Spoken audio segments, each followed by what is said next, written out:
terungkap alasan pernikahan Siri Lesti Kejora dan Rizky Bilar. Sang pedangdut mau diajak menikah lantaran tak ingin memberi ingatan kepada kedua orang tuanya. Pedangdut Lesti Kejora ungkap alasan mau diajak menikah Siri dengan Rizky Bilar.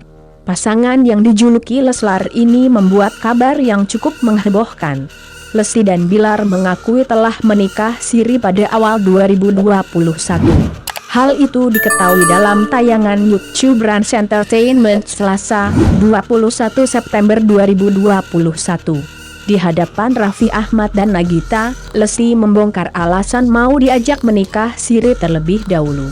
Wanita yang akrab disapa Dedek itu mengaku ingin menjadi anak yang baik bagi kedua orang tuanya.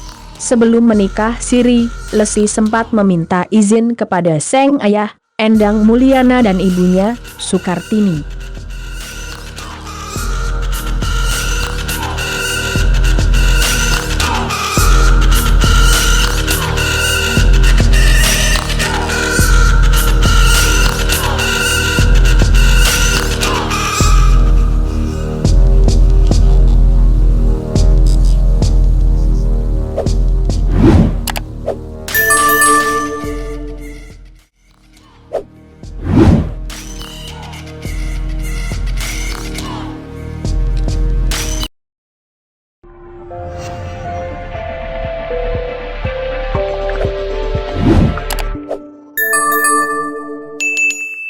Dapatkan berita update dengan mengklik subscribe, lonceng dan berikan komentar.